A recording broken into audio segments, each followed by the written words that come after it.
To give you a little help on questions 19 and 20 on your homework for section 4.3. This is the one that I need to go over again tomorrow in class because I drew it wrong on my paper. Find the measures of the acute or right angle formed by intersecting lines so that C can be mapped to C prime using two reflections.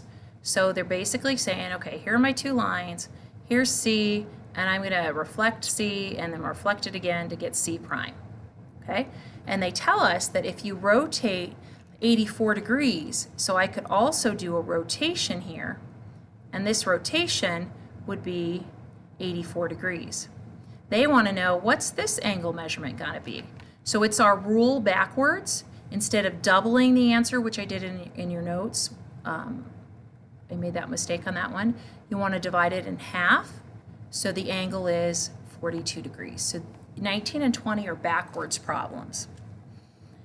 20 is set up the same way. Find the measure of the angle or acute or right angle formed by intersecting lines so that C is mapped to C prime using two reflections.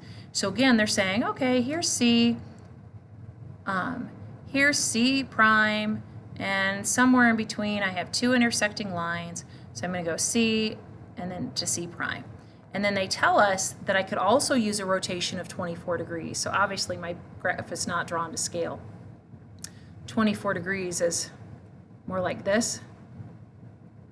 So I could rotate that 24 degrees and get C to C prime. Or if I was to do intersecting lines, C over the first line and then over the second line, what would this angle measurement be here? And again, it's a backwards problem. So you're going to take 24 and divide it by 2, and that tells you the measure of the angle is 21 degrees.